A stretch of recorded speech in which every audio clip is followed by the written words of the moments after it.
묵상 기도 드림으로 주일 일부 예배 시작하겠습니다.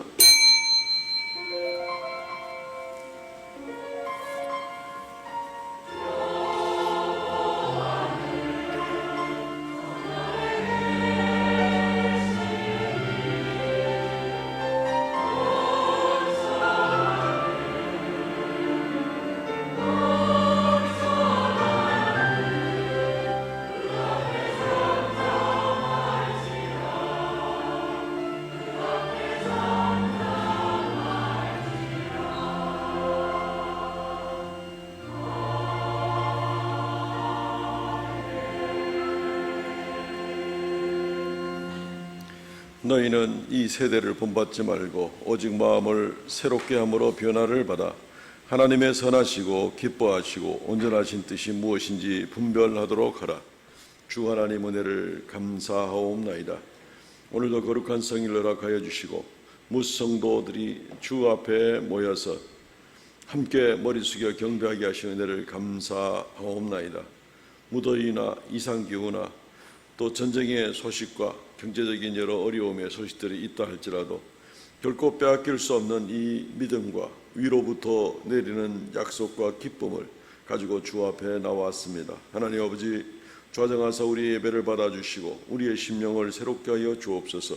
이 한 주간도 온전히 주님과 더불어 살며 주님께 의지하며 살기를 원하옵나니 도와주시고 인도하여 주시고 이 재단에 속한 모든 사랑하는 성도들 한 사람 한 사람 주께서 축복하여 주옵소서. 예배의 시종을 주 앞에 의탁하옵고 예수님 이름으로 기도하옵나이다. 아멘.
전능하사 천지를 만드신 하나님 아버지를 내가 믿사오며 그 외아들 우리 주 예수 그리스도를 믿사오니 이는 성령으로 잉태하사 동정녀 마리아에게 나시고 본디오 빌라도에게 고난을 받으사 십자가에 못 박혀 죽으시고 장사한 지 사흘 만에 죽은 자 가운데서 다시 살아나시며 하늘에 오르사 전능하신 하나님의 우편에 앉아 계시다가 저리로서 산 자와 죽은 자를 심판하러 오시라.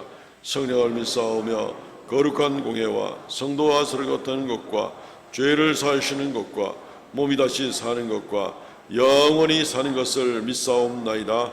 아멘. 교독문 38번 시편 92편 말씀을 교독하겠습니다. 교독문 38번입니다. 지존자여 십현금과 비파와 수금으로 여호와께 감사하며 주의 이름을 찬양하고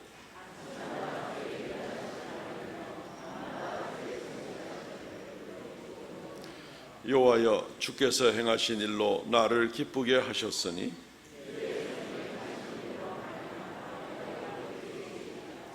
의인은 종려나무같이 번성하며 레바논의 백향목같이 성장하리로다.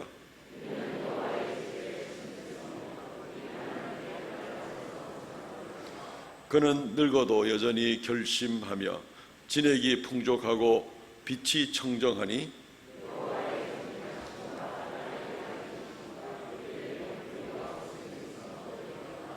아멘.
무더운 일기 속에서도 성도들의 가정과 교회를 평강 가운데 인도해 주신 하나님을 찬양합니다.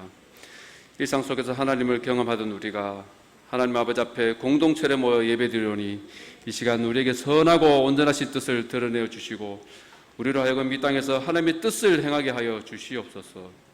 한 주간을 돌아볼 때 우리는 거룩하신 하나님 앞에 나올 수 없는 죄인이었음을 고백합니다. 우리의 손과 발은 악한 것에 민첩했으며 우리의 마음은 하나님을 사랑하기보다는 세상을 사랑했습니다. 이 시간 십자가 은총 아래 겸손히 머리를 숙입니다. 거룩한 보혈로 우리를 성결케 하여 주시옵소서. 이 땅에 하나님 나라가 임하게 하심을 감사드립니다. 우리 교회가 하나님의 통치 안에 거하게 하시고 하나님의 권능으로 우리 공동체를 다스려 주시옵소서. 정치와 경제, 문화 모든 영역에서 하나님의 주권을 드러내는 우리 교회가 되길 소망합니다. 교회 안에 갇힌 신앙인이 아니라 교회 밖에서 하나님을 드러내고 당당히 승리하는 그리스도인이 되게 하여 주시옵소서. 우리를 하여금 하나님의 마음을 경험하여 이 땅에 그리스도의 복음의 계절이 다시금 오게 하는 하나의 작은 미랄이 되게 하여 주시옵소서. 이달에는 주일학교에서 여름 성경학교와 여름 수련회를 모였으며 또한 이번 주간에는 중고등부 학생들이 수련회를 준비하고 있는 가운데 있습니다. 이 행사를 통해서 우리 학생들이 성령을 체험하고 하나님을 좀 더 가까이 만나는 귀한 시간을 갖게 하여 주시옵소서.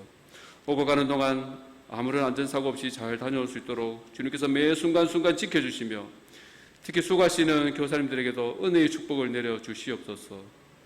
지금도 우리를 위해 하나님 보좌 우편에서 기도하시는 주님, 내일부터는 하반기 특별 새벽기도회로 우리가 새벽부터 주님을 만나길 원합니다. 세상을 움직인 사람은 바로 기도의 사람이었음을 기억하며 온 성도들이 간절한 마음으로 기도에 동참할 수 있는 마음을 허락하여 주시옵소서. 아브라함이 하나님의 말씀을 쫓았듯이 우리 역시 하나님의 말씀만 따르길 원합니다. 이제 우리가 하나님의 살아있는 말씀 앞으로 나아갑니다. 이 시간 세우신 말씀의 사자이신 담임 목사님에게 성령으로 기름 부으사 하늘 만나러 우리 마음과 영혼을 풍족하게 채워 주시옵소서. 호사나 찬양대에 기도로 준비된 찬양을 하나님께 올려드립니다. 오직 주님만 영광 받으시고 우리에게 하나님의 은혜로 부어주시기를 간절히 바라며 우리를 거룩한 하나님의 사람으로 만들어가는 예수님의 이름으로 간절히 기도드렸습니다. 아멘.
할렐루야, 감사합니다.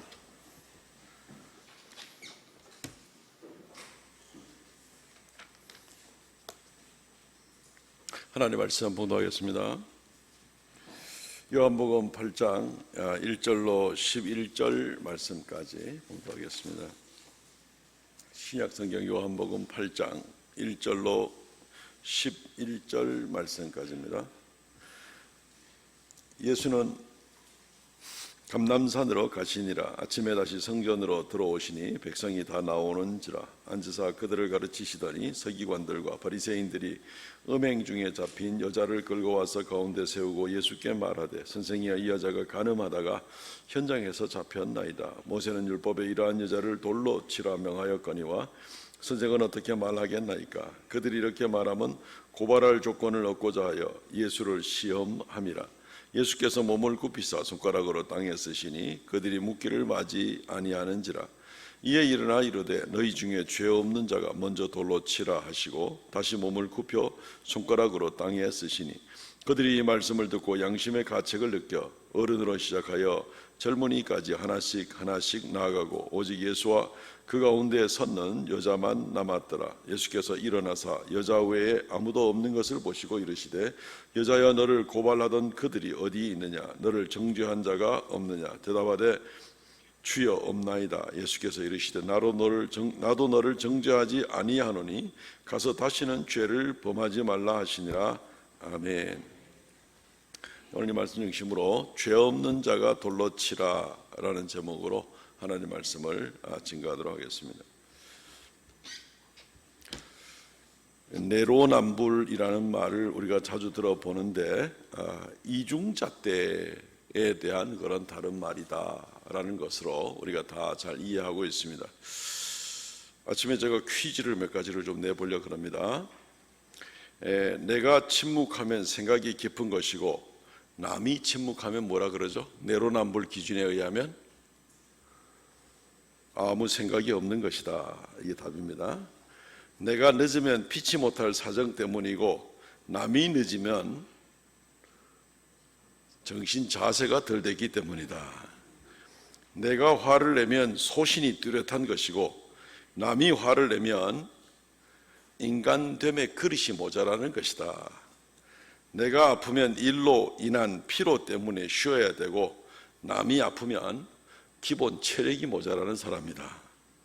내가 약속을 어기면 어쩌다 보면 사람이 그럴 수 있다는 것이고, 남이 약속을 어기면 사람이 그럴 수는 없다는 것이 이제 내로남불의 그런 기준이 됩니다.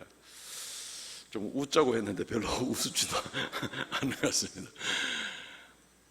오늘 본문 말씀에 나오는 사건이 예수님 앞에 간음하다가 현장에서 잡힌 어떤 여인을 예수님께 붙잡아 가지고 오는 유대인들이 이 이중잣대를 가지고 악한 의도를 이루려고 하는 이제 이러한 모습들을 우리가 오늘 보게 되는 것입니다.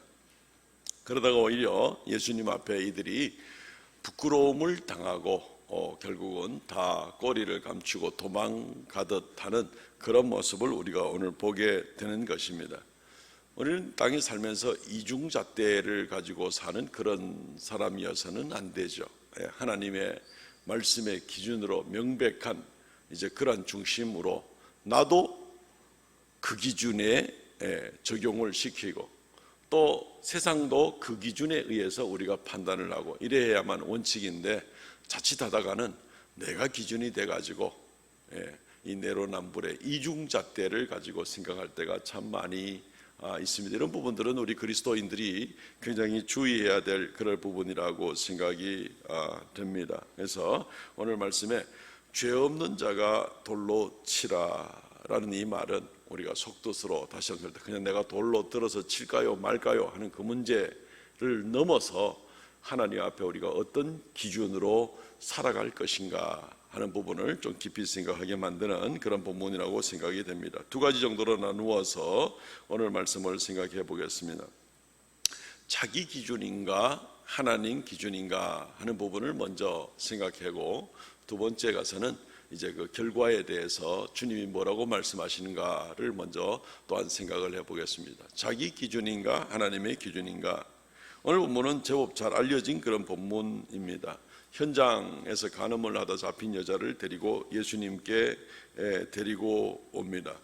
사람들은 그 현장에서 그냥 뭐 어떻게 즉결 처분을 하든지 하는 것도 아니고, 이상하게 또 이 여인을 데리고 법정으로 데려가는 것도 아니고, 이 여인을 데리고 붙잡아서 예수님께 데리고 오는 것에 대해서 좀 의아합니다. 예수님이 무슨 관원이거나 그 당시에 유대사회 재판관으로 있었던 것이 아니기 때문에 그렇습니다. 오늘 8장 4절과 5절 말씀, 예수께 말하되 선생이여, 이 여자가 간음하다가 현장에 잡혔나이다. 모세는 율법에 이러한 여자를 돌로 치라 명하였거니와 선생은 어떻게 말하겠나이까. 이들이 이 여인을 예수님에게 붙잡아 온 이유는 바로 여기에 있었던 것입니다. 예수 당신은 이 일을 뭐라고 말하는가 보자 하기 위해서 온 겁니다. 이 죄를 제대로 좀 처리를 해야 되겠다, 또 이 법정으로 데려가야 되겠다, 뭐 이런 것보다도 이 여인을 잡아온 목적이 예수 당신은 여기에 대해서 뭐라고 말하고 있는가, 이걸 지금 물어보려고 왔다는 것입니다. 3절 말씀을 우리가 보면 서기관들과 바리새인들이 이 여인을 끌고 왔다 이렇게 되어 있습니다. 서기관과 바리새인들은 당시 사회에서 존경받는 사람들, 또 실권이 있는 그런 사람들이었죠. 이들이 이 여인을 예수님께 붙잡아 온 것입니다. 사실 자기들이 실권이 있으니까 자기들이 어떻게 처리를 하든지, 자기들이 법정으로 데려가야 될 일을 가지고 예수님에게 이 실권 있는 사람들이 이 여인을 붙잡아 오게 된 것입니다. 이들의 의도는 이제 예수님에 대한 시기 질투 때문이죠. 오늘 새벽에도 시기 질투에 관한 말씀을 우리가 들었는데, 시기 질투 때문이죠. 사람들이 예수님의 말씀에 귀를 기울이고 예수님을 따라가니까 자기들이 제일 존경받고 제일 유대 정신세계의 중심이 서기를 원하는 그런 사람들이었지만, 사람들이 예수님을 쫓아가니까 이제 예수님을 골탕을 먹여서 어려운 문제로 예수님을 함정에 빠뜨리고 싶은 겁니다. 자기들은 위선적으로 부모에 대한 효도나 하나님에 대한 충성이나 이런 것을 다 멀리 버려두면서도 여전히 우리는 하나님 사랑하는 사람이고 부모 공경하라는 율법을 잘 지키는 사람이다, 이렇게 참 교묘하게 왜곡을 해서 여전히 백성들에게 인기를 끌고 싶은 마음인데 백성들이 그렇게 따라가지 않는 겁니다. 그래서 이제 이 여인을 기회만 되면 사실은 어떤 문제든지 예수님이 와서 골탕을 먹이는데, 이 여인의 케이스는 이제 잘 됐다 싶은 생각을 가지고 이 여인을 예수님께 끌고 오는 겁니다. 그래서 이들이 얘기를 합니다. 모세의 율법에는 이러한 여자를 돌로 치라고 하였는데 선생은 어떻게 말하겠습니까? 그러니까 모세의 율법대로 예수가 말하든지 아니면 모세의 율법과 반대되는 말을 하든지 둘 중에 하나 대답할 수가 있겠죠. 이것은 이제 함정입니다. 예수님을 골탕 먹이려고 하는 그런 일에 지나지 않는 것이죠. 예수님께서 그래 율법에 있으니까 돌로 쳐라, 그러면 예수님께서 여지껏 뭐 이웃을 내 몸같이 사랑하라, 이 내 몸같이 아끼라는 그런 많은 말씀을 해놓고 그냥 이 일에는 그냥 뭐 가차 없네요, 당신 말이 서로 앞뒤가 안 맞는 가르침을 하고 있습니다 라고 이렇게 예수님을 골탕을 먹일 생각이고, 예수님께서 그래 이제 용서하고 그 여인에게 한 번 더 회개할 기회를 주는 그런 모습으로 나가고 돌로 치지 말라라고 얘기를 하면, 그때는 어떻게 됩니까? 예수 당신은 모세의 율법을 어기는 사람입니다. 모세의 율법에 명백히 되어 있는데 율법을 어기는 자니까 당신은 굉장히 범죄자가 되는 것입니다 라고 이렇게 몰아가는 것입니다. 그럴 의도로 이 여인을 잡아왔죠. 실제로 모세의 율법 레위기 20장 10절과 신명기 22장 22절 말씀에 보면 이들의 말한 부분이 있습니다. 누구든지 간음하는 자는 그 간부와 음부를 반드시 죽일지니라, 반드시 죽이라 라고 되어 있습니다. 이 사람들이 모세율법에는 이러한 사람을 죽이라고 되어 있는데 당신은 뭐라고 말하겠습니까? 틀린 말은 아닌 것이죠. 신명기 22장 22절도 어떤 남자가 유부녀와 동침한 것이 드러나거든 그 동침한 남자와 여자를 둘 다 죽여 이스라엘의 악을 제할지니라, 죽이라 라고 명백하게 이야기를 하고 있습니다. 이들이 모세율법을 인용을 하고 있는 그런 모습입니다. 근데 이들이 이 여인을 예수님에게 끌고 온 데에는 이제 악의적인 그런 요소들이 있게 되는 겁니다. 예수님이 이렇게 대답을 해도 걸리게 돼 있고 저렇게 대답을 해도 걸리게 돼 있고, 이들의 목적은 다른 데 있는 것을 우리는 보게 되는 겁니다. 다른 말로 하면은 하나님의 말씀 모세의 율법이 제대로 이 땅에서 실현되는 것이나 이 여인에 대한 생명에 대한 긍휼과 사랑에 대한 마음이나 뭐 이런 거에는 별 관심 없습니다. 오히려 이들의 모든 관심은 주변에 있는 모든 재료들을 이용을 해서 예수님은 골탕 먹이고 우리가 우리의 원래 이전의 인기와 이 권세를 도로 찾아야 되겠다, 여기에만 오로지 관심이 있는 그런 모습을 보게 되는 것입니다. 우리는 어떤 면에서는 자칫 이들과 같은 그런 사고방식을 가질 수가 참 있습니다. 내가 중심이 돼서 내가 마음대로 뭔가를 좀 판단하고 싶은 그런 마음을 가질 때가 얼마나 많습니까? 내 가족이 이야기한다 그래서 무조건 옳다고 그 편을 들을 수가 얼마나 쉽습니까? 내 친한 친구이기 때문에 그 사람이 말하는 것은 다 사실이고, 그렇지 아는 사람이 얘기하는 것은 귀전으로도 듣지 않는 그런 일들이 얼마든지 있지 않습니까? 무엇을 위한 삶인가? 이것은 우리가 그리스도인으로서 하나님 앞에 어떤 중심으로 사는 것인가 하는 그런 것을 우리는 잘 생각을 해야 됩니다. 정말 하나님의 영광을 위하고 하나님의 뜻대로 살기를 원한다면 하나님 말씀이 기준이 되고, 나도 그 말씀에 나를 적용시키고 내 이웃의 말도 아무리 내 가까운 사람이라든가 권세 있는 사람이 이야기를 하더라도 하나님의 말씀의 기준에다 적용을 시키고, 거기에서 맞으면 맞다, 틀리면 틀리다, 이렇게 나가야 되는데, 우리는 자칫 우리 스스로가 어떤 거짓을 행하는 주체가 될 수도 있고, 다른 사람이 거짓을 행하는데 그냥 거기에 휩쓸려 들어가는 모습도 있고, 이런 모습이나 저런 모습이나 하나님 중심은 아닌 것을 우리는 분명히 알게 되는 것입니다. 이들이 이렇게 골탕을 먹이려고 나오게 되고 이런 질문을 하게 되자 예수님은 땅에다가 글씨를 씁니다. 뭐라고 글씨를 썼는지는 아무도 모릅니다. 6절에 예수께서 몸을 굽히사 손가락으로 땅에 쓰시니 뭘 썼는지는 모르죠. 뭐 땅에 설마 뭐 그림을 그리게 했겠습니까? 이런 긴박한 상황에서 글씨를 쓰셨다, 무슨 말을 쓰셨는가 잘 모릅니다. 그러나 가장 가능성이 있는 짐작은 이들이 인용한 이 레위기 20장 말씀, 신명기 22장에 있는 두 말씀 중에 한 말씀이었을 수 있겠죠. 그리고 이들의 문제가 있는 부분을 밑줄을 혹시 껐는지는 모르겠습니다. 어쨌든 가장 가능성이 있는 땅에 뭘 쓰셨다라고 할 때는 제일 가능성이 있는 것은 바로 이 직접적으로 관련된 그 구절, 이들이 하나님 말씀을 제대로 활용을 했는가, 이들이 하나님 말씀을 왜곡되게 활용을 했는가 하는 그런 모습을 주님께서 드러내고 싶었는지 모르겠습니다.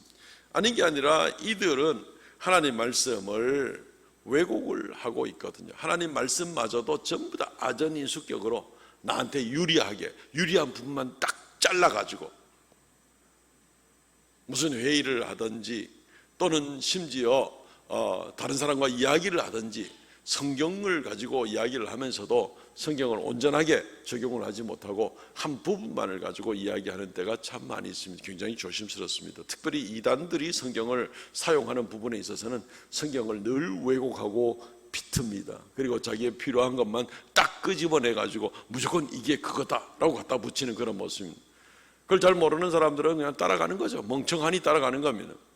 굉장히 위험한 이제 그러한 모습이라고 볼 수가 있는 것입니다.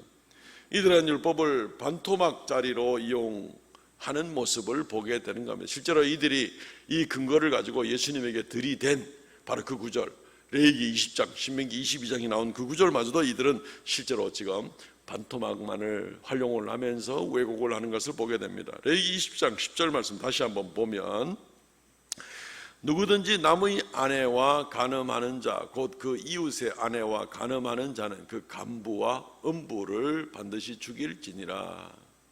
남자와 여자를 다 죽이라 하는 것이 이 모세의 율법입니다. 그러니까 이들의 모세의 율법이 우리가 뭐 잘못된 거 인용했나? 라고 이야기할 수 있겠죠. 그렇지만 이들이 제대로 인용했나? 제대로 인용을 못했죠. 왜냐하면 이들은 이 음행을 행한 남자는 데려오지 아니하고 여자만 데리고 온 이 장면을 우리가 보기 때문에 그렇습니다. 어떤 이유인지는 모르겠습니다. 왜 이 여자만 데리고 왔는지 그 이유는 알지 못합니다. 그러나 이들은 이 여인만을 데리고 와서 우리가 율법대로 해야 되는데 당신은 이 율법 앞에 뭐라고 말하겠습니까? 예수님 앞에 지금 이렇게 이야기를 하고 있는 것입니다. 우리는 이들의 심지어 하나님 말씀마저도 자기에게 자기 욕심과 악의적인 의도를 만족시키게 하려고 하나님 말씀마저 왜곡시키는 모습을 보면서 굉장히 마음이 안타깝다 하는 것을 볼 수가 있습니다. 이들은 한 세 가지 면에서 굉장히 악한 모습을 보게 되는 겁니다. 첫째는 이 레위기 20장, 신명기 22장에 나오는 이 말씀들은 재판관들을 위한 말씀입니다. 개인이 적용을 해서 내가 뭔가를 누가 죄를 지은 걸 봤어. 그러니까 내가 쫓아가가지고 가서 어떻게 내 손으로 어떻게 처리를 해야 돼. 국회의원 중에 누가 하나 마음에 안 드는 사람이 이상한 짓 하는데 그거 가지고 어떻게 해야 돼. 누가 뭐 이 동성애법을 가지고 뭐 합법화하려고 하는 그 국회의원이 있으니까 이런 인간은 벌을 받아야 되겠다 싶어서 내가 한밤중에 가지고 마음대로 어떻게 그 사람에게 벌을 줘. 그렇게 할 수는 없습니다.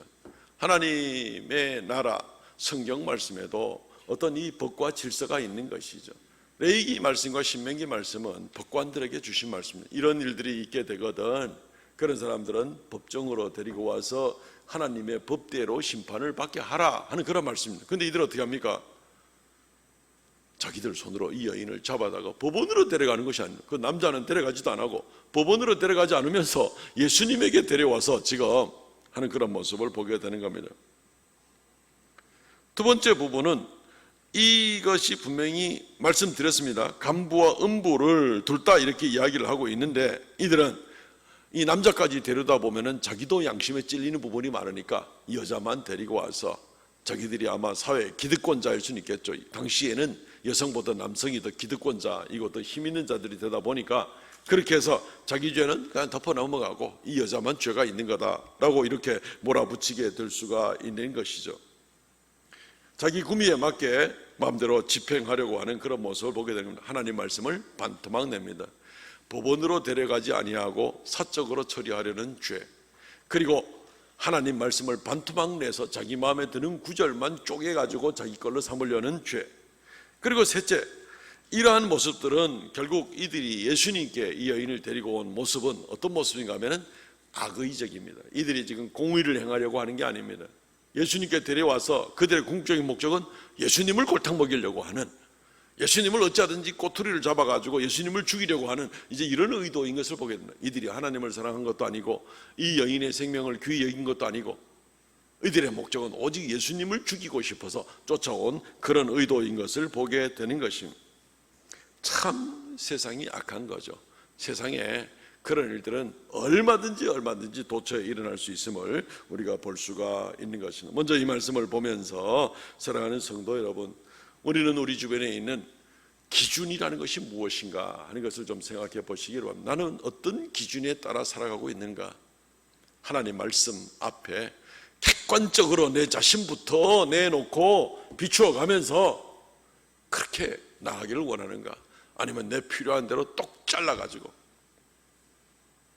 우리는 그러기가 참 얼마나 쉬운지 모릅니다. 성경 구절 가운데 많은 부분을 우리는 마치 그것이 합당한 것처럼, 내가 불충성하면서도 합당한 것처럼 그렇게 갖다 붙일 때가 참 많습니다. 예를 하나만 들어보면은 마태복음 19장 마지막 부분과 마태복음 20장 16절에 나오는 부분 중에 먼저 된 자 중에 나중된 자가 많고 나중된 자 중에 먼저 된 자가 많으니라, 잘 아는 구절이죠.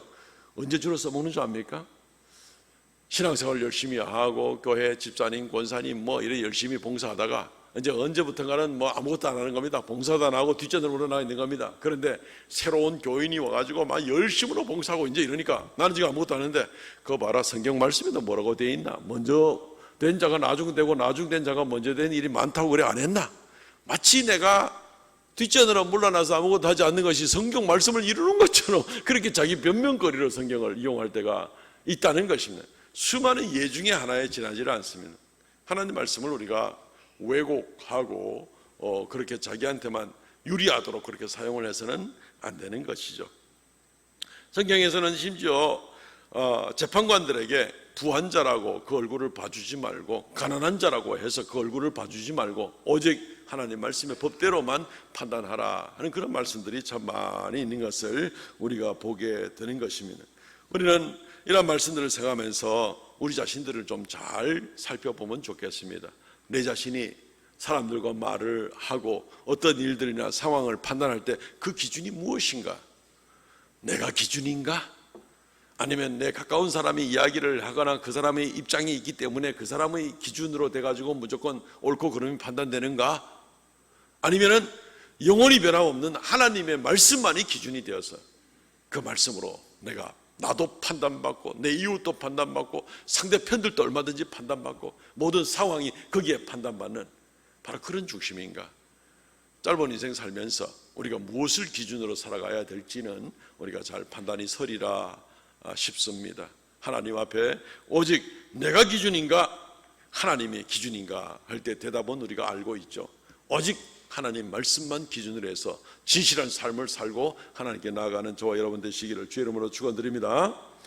오늘 말씀 가운데 두 번째를 보게 되면 이제 예수님의 실제적인 반응이 나오게 됩니다. 죄 없는 자가 돌로 쳐라. 예수님이 이제 땅에 글씨를 쓰시고 이러니까 사람들이 막 더 재촉을 해서 묻습니다. 오늘 말씀 보면은 7절에 그들이 묻기를 맞이 아니하는지라. 그러니까 예수님이 아마 글씨를 다 쓰지도 못하고 이제 일어나서 그들에게 대답을 합니다. 이에 일어나 이르시되 너희 중에 죄 없는 자가 먼저 돌로 치라. 죄 없는 자가 먼저 돌로 치라. 이들이 이 여인을 데려온 것은 여러 가지 면에서 문제가 많은 것을 우리가 이미 지적을 하게 되었습니다.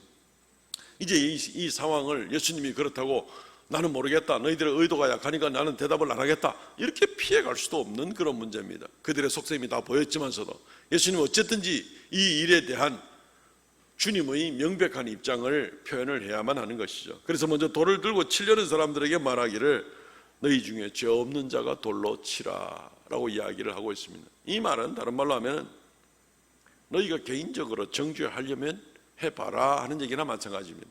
다른 말로 하면 너희가 개인적으로 정죄해서는 안 된다라고 얘기를 합니다. 예수님 말씀을 한번 잘 보세요. 너희 중에 죄 없는 자가, 개인이죠, 먼저 돌로 치라. 너희 중에 완벽하게 이 법을 집행할 수 있는, 모세의 법에 나와 있는 그 부분을 너희가 개인적으로 집행할 수 있는 그러한 권세가 있고, 그리고 너희가 거기에 대해서 일말의 요만한 죄도 없는 그런 사람일 경우에 있으면 너희가 돌을 던지려면 돌로 쳐라 라고 얘기를 하고 있는 것입니다. 개인적인 자격으로 이 일을 해결할 수 있는 것이 아니라는 것입니다.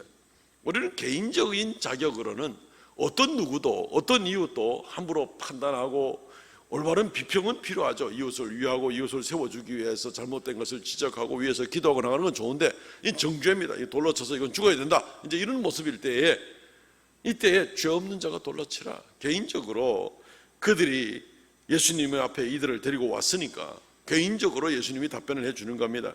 개인 자격으로 너희가 심판할 수가 없습니다. 죄인인데, 어떤 모양으로든지 죄인인데, 죄인이 다른 죄인을 심판을 함부로 한다, 이게 가능한 얘기입니까? 불가능한 얘기죠. 공적으로 처리를 해야만 하는 겁니다. 물론 재판관들도 그러면 완전한가? 재판관은 개인 자격으로 하는 게 아니잖아요. 재판관은 그 자리에 앉혀놨으니까 그 일을 하도록 공적인 업무를 주었으니까 자기가 얼마나 인격적으로 훌륭하든지 덜 훌륭하든지 상관없이라도 재판관은 그 일을 해야만 하니까 공적으로 일을 처리하자는 것이죠. 그래야만 되는 것이죠. 예수님은 너희가 중에 죄 없는 자가 돌로 치라. 우리는 이 예수님의 말씀에 대해서 우리는 굉장히 신중하게 생각을 해야 됩니다. 다른 사람을 판단할 때 참 조심해야만 합니다. 내가 내 개인적인 자격으로 함부로 비판하고 정죄할 그럴 자격이 있는가? 없죠. 우리 중에 아무도 다른 사람을 비판하고 정죄할 그럴 자격은 없습니다. 이 모습 보게 되니까 사람들은 어른으로부터 젊은이까지 하나하나 나갑니다. 예수님이 글씨를 쓰기 시작했을 때 그들은 어떤 면에서는 마음에 찔리기 시작했는지 모릅니다. 아마 다 쓸까봐 겁이 나가지고 막 더 재촉했는지도 모릅니다. 예수님이 일어나서 이 말씀을 하게 될 때 어른으로부터 작은 자까지 하나하나 도망을 가고 마는 그런 모습을 보게 되는 겁니다. 자기 자신을 먼저 잘 돌아봐야 되죠. 함부로 내가 내 이름으로 뭔가 모르게 정죄를 하고 나가겠다, 이럴 때는 자신을 잘 돌아봐야 되는 것입니다. 누가복음 6장 37절 말씀에 비판하지 말라, 그리하면 너희가 비판을 받지 않을 것이요. 같이 읽을까요? 시작. 비판하지 말라, 그리하면 너희가 비판을 받지 않을 것이요. 정죄하지 말라, 그리하면 너희가 정죄를 받지 않을 것이요. 용서하라, 그리하면 너희가 용서를 받을 것이요. 개인적으로는 결코 그렇게 하지 말라는 것입니다. 공적으로는 해야죠. 어떤 나라의 법 절차를 따라서 해야 되고, 교회에 어떤 일들이 있으면 교회도 마찬가지입니다. 개인적으로 막 정죄를 하듯이 혼자 의인이 돼가지고 난리를 치고 굉장히 위험한 그러한 모습이 되는 것입니다. 교회 안에 있는 법이 있습니다. 교회의 질서와 절차를 따라서 이러한 일들을 잘 처리하면 어떤 범죄한 일이 있으면 그 범죄를 교회가 처리를 해 나갈 수 있도록 이렇게 나가면 되는 것이죠. 개인적으로는 비판이나 정죄함이나 한 이런 부분들은 굉장히 어리석기까지 한, 그냥 돌 들었다가 내가 돌로 칠 거야 하다가 예수님 말씀 앞에, 예수님 앞에 서서는 스스로 부끄러워가지고 돌 내려놓고 도망가야 되는 이제 이러한 결과를 피할 수가 없다는 것입니다. 그래서 예수님께서는 이제 이 여인에 대해서 또 말씀을 하고 계십니다. 이 여인에게 가서 다시는 죄를 짓지 말라. 오늘 9절부터 11절 말씀에 그들이 이 말씀을 듣고 양심의 가책을 느껴 어른으로 시작하여 젊은이까지 하나씩 가고 예수와 그 가운데 섰던 여자만 남았더라. 예수께서 이것을 보시고 이르시되 여자여 너를 고발하던 그들이 어디 있느냐? 너를 정죄한 자가 없느냐? 대답하되 주여 없나이다. 예수께서 이르시되 나도 너를 정죄하지 아니하노니 가서 다시는 죄를 범하지 말라 하시니라. 예수님은 당연히 정죄할 자격이 있죠. 마지막 때에 우주의 심판자가 되실 예수님 아닙니까?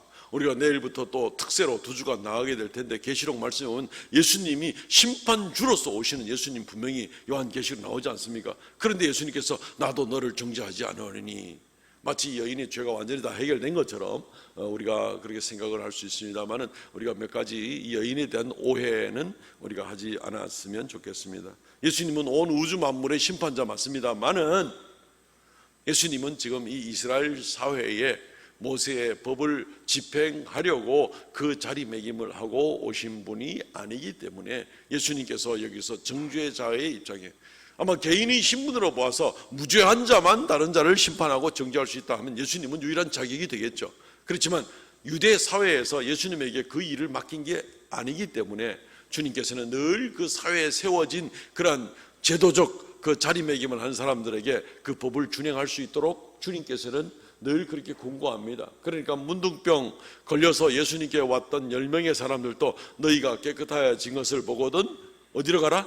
제사장에게 가라. 아니 뭐 예수님이 나왔다 그러면 나은 거지 뭐 제사장한테 말로 보여요? 그럴 수 있을지 모르지만 그 사회에 이 사람이 이제 문둥병에서 완전히 치료가 되었습니다 라는 걸 선포해 주는 역할을 하는 사람들이 있는 거죠. 제사장들이 그 일을 하는데 제사장들에게 너희 몸을 보여서 검증받도록 하라 라는 이제 그런 모습인 겁니다. 예수님께서 나도 너를 정죄하지 아니하노니 이 말은 우리 오해를 하지 말아야 됩니다. 나도 너를 정죄하지 않고 너 괜찮아, 너 다 용서받은 거야, 아무 문제 없는 거야 이렇게 말씀하시는 게 아닙니다.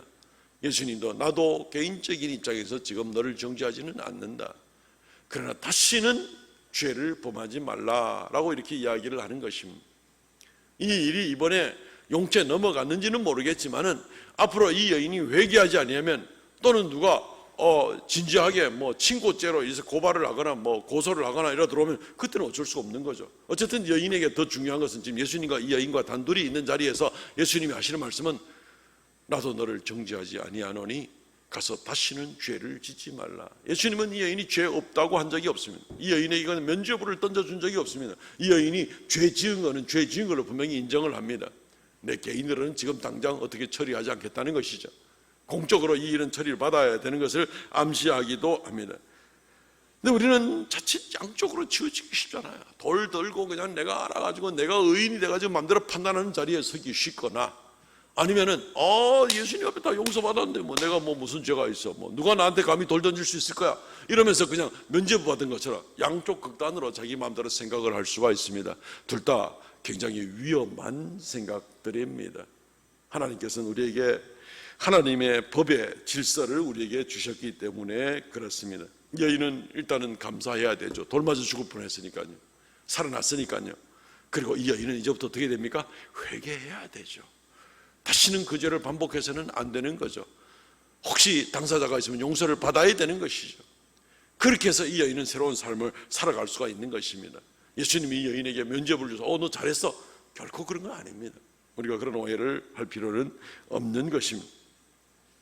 반드시 심판이 따라오게 됩니다. 하나님께 범죄한 자는 때가 이르면 주님께서 만왕의 왕으로 만주의 주로 심판의 주인으로 오시게 될 때 모든 죄악들은 반드시 심판을 받게 되는 것입니다. 지금 회개하고 용서를 받고 다시는 그 죄로 돌아가지 않는 그런 모습이 여인에게 필요한 것입니다. 우리는 성경을 갔다 가다가는 많이 오해를 할 수가 있습니다. 말씀을 맺겠습니다. 사랑하는 성도 여러분, 죄 없는 자가 돌로 치라 하는 이 말씀은 우리에게 중요한 말씀들을 내포하고 있습니다. 이중잣대를 가지고 자기 마음대로 하나님의 진리와 원칙을 생각해서는 안 된다는 것입니다. 하나님 말씀을 왜곡해서도 안 되고 악의적으로 사용해서도 안 되고 월권을 해서 불법으로 어떤 일들을 나가서도 안 되는 겁니다. 하나님 앞에 하나님 말씀 중심으로 살아가야만 되는 것이 우리에게 정말 중요합니다. 그리고 우리 자신들을 자기 스스로를 먼저 잘 판단해야만 하는 것입니다. 자기는 그냥 교만해가지고 무슨 일이라도 해도 될 것처럼 하는 그런 모습들은 굉장히 위험하기 짝이 없습니다. 하나님의 법질서를 따라서 우리는 하나님 앞에 서게 될 터인데 그때 무엇으로 판단받습니까? 하나님 말씀으로 판단받게 되는 거죠. 하나님 말씀의 모든 것이 기준입니다. 우리가 만약에 죄를 지었으면 어떻게 해야 됩니까? 자기 자신을 돌아보고 회개해야 됩니다. 지금 회개할 기회입니다. 주께서 아직 재림하시지 않으셨기 때문에 아직까지는 기회가 있습니다. 지금 회개해야 됩니다. 마지막 기회일 수도 있습니다. 열심으로 회개하고 그리고 이제 하나님 앞에 경건하고 올바른 모습으로 하나님을 기쁘시게 하며 살아가는 그런 우리가 되기를 애를 써야만 됩니다. 그렇게 우리가 남은 인생 살다가 하나님 앞에 인정받고 멸류관 받고 영광 가운데 나가는 저와 우리 모든 성도 되시기를 주의 이름으로 축원드립니다. 아멘. 하나님 말씀을 생각하시면서 이 시간 기도하겠습니다. 통성으로 기도합니다. 하나님 우리를 정결케 하여 주옵소서. 하나님 우리가 악한 마음으로 하나님 말씀을 왜곡하거나 공연한 변명을 하거나 하는 그런 모습들이 있지 않게 하옵소서. 하나님 말씀 앞에 서게 하여 주옵소서.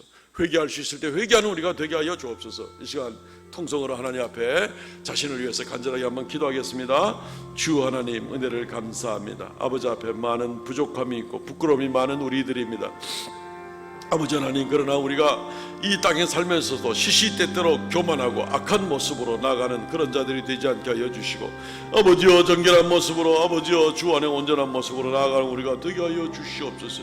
주여 긍휼을 다하여 주시기를 간절히 바라옵고 원하옵나니, 하나님 아버지 역사하여 주시고, 하나님 아버지 새롭게 하여 주시고, 아버지 하나님 앞에 서는 날 참으로 부끄러움 없이 칭찬 들을 수 있는 저희가 되게 은혜 다하여 주시옵소서. 우리의 모든 부족함을 고백하옵나니 주 앞에 회개합니다. 우리의 죄를 용서하여 주시고 우리가 주 앞에 정결함을 있게 하여 주시고 하나님 앞에 온전히 서서 아름다운 삶을 살아나갈 수 있도록 은혜 다하여 주시옵소서. 주여 긍휼을 다하여 주시기를 간절히 바라옵고 원하옵나니 은총을 다하여 주시옵소서. 아버지 앞에 정직한 영을 새롭게 하여 주시옵소서. 구하는 달과 같이 이 시간 구하옵나니 주의 성령 충만케 하여 주시옵소서. 긍휼을 베풀어 주시옵소서.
주 하나님 은혜를 감사합니다. 이 아침에 주 앞에 나와서 머리 숙여 경배합니다. 주의 말씀을 가슴에 담고 이제 돌아가려고 합니다. 하나님, 한 주간 내내 이 말씀이 우리 속에 메아리쳐 울리게 하여 주시고, 하나님 말씀 앞에 굳게 서서 이 세대를 본받지 말고 하나님의 기뻐하시고 거룩하고 온전하신 뜻이 무엇인가 분별하며 하나님을 기쁘시게 해드리는 우리가 되게 하여 주옵소서. 이 시간 아버지 앞에 귀한 예물로 올려드리게 됨을 감사하옵나이다. 주께서 허락하신 것으로 인하여 감사하며 주께서 주신 것에 11조의 예물을 구별하여 드리며 또한 감사의 제목을 따라드리고 정한 헌신의 예물을 드리게 됩니다. 하나님 일일이 기억하여 주시고 아버지 하나님의 나라 영광 더 생명의 역사가 나타나게 하여 주시옵소서. 드린 손길마다 주께서 만복으로 은혜를 더하여 주시옵소서. 감사와 찬송을 돌려옵고 이 시간 주 앞에 머리 숙였습니다. 사랑하는 성도들 가정마다 은혜를 더하여 주시고 병원 치료를 받고 있거나 또 여러 가지 육신적으로 연약한 형제자매들 또 날씨가 무더운 가운데 노약자들 특별히 기억하여 주시옵시고 온 성도들의 삶을 하나님 돌아보아 주시옵소서. 이 한 주간도 함께 하시기를 간절히 원하옵고 예수님 이름으로 기도하옵나이다. 아멘. 지금은 우리 주 예수 그리스도의 은혜와 아버지 하나님 극진하신 사랑과 성령의 교통하심과 새롭게 하심의 역사가 이 시간 머리 숙여 경배하는 하나님의 거룩한 백성들에게 영원토록 함께 있을지어다. 아멘.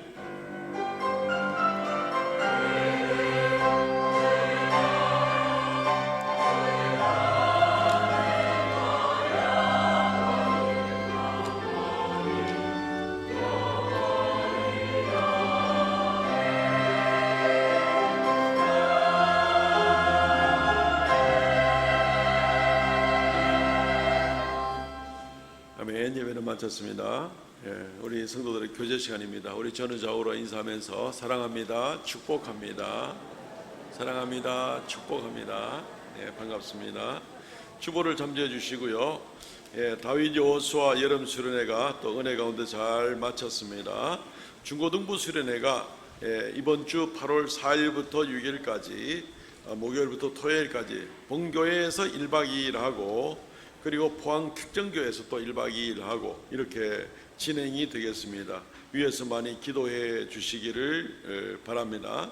또 주일학교 우리 여름 성경학교 유치부 초등 1, 2부 또 이런 여러 수련회 여름 성경학교에 우리 성도들이 많이 협력해 주셔서 감사를 드립니다. 물가들이 많이 올라가지고 좀 많은 재정이 부족할 뻔했는데 우리 성도들 많이 도와주셔서 또 기관들도 도우시고 해서 부족함 없이 잘 마칠 수가 있었습니다. 오늘 정기당회 모임이 있고요. 제7, 8차 2022년 제7차 7주차 8주차 특별 새벽 기도회가 진행이 되겠습니다. 내일부터 해서 12일까지 진행이 됩니다. 이번에는 특별히 기도 제목을 하반기 교회 사역을 위한 특별 새벽 기도회로 물론 여러 가지 기도 제목까지 다 기도하지만 이 기도 제목에 좀 더 많이 집중하려고 합니다. 우리 그동안 또 몇 년 동안 못했던 또 행복축제, 전도 축제도 올 하반기에는 계획을 하고 있습니다. 또 9월부터 또 새로 시작되는 제자훈련, 문화교실, 또 우리 전도, 기도회 등등 이런 것들이 또 정말 아주 이 에너지 넘치게 또 잘 구심점 모아서 진행이 될 수 있기를 위해서 기도하는 기간입니다. 내일부터 하나님 나라 일이 능력 있게 이루어질 수 있도록 위해서 기도하는 모임이니까 많이 참석해 주시기를 바랍니다. 첫 번째 주간 1일부터 5일까지 이번 주 월요일부터 금요일까지는 교회 학교도 같이 동참합니다. 하나님 나라 다음 세대 장학금은 첫 번째 주간에 출석으로 판단하게 됩니다. 늘 말씀드리지만 아이들까지도 새벽 예배 나오는 입장이니 우리 어른들은 다 나오셔서 새벽 예배에 동참해 주시기를 바랍니다. 이번 주 금요 기도회 봉사는 이남전도회고 오늘 점심 식사는 조호 은퇴 집사님, 현영문 은퇴 권사님 가정에서 섬기겠습니다. 우리 이정호 원로 장로님 또 박달선 은퇴 권사님의 따님인 고 이은경 집사님의 장례가 7월 26일 날 생겨서 장례를 잘 마치게 되었습니다. 그동안 좀 몸이 좀 안 좋아서 고생을 많이 하셨는데 좀 이른 나이에 하나님의 부름을 받게 되었습니다. 많은 위로를 바랍니다. 금주 성경 완독자 여분남 은퇴 권사님, 우춘선 집사님, 장경자 집사님, 최태조 권사님, 예, 수고 많으셨습니다. 일어나서 우리 폐회성 부르고 마치겠습니다.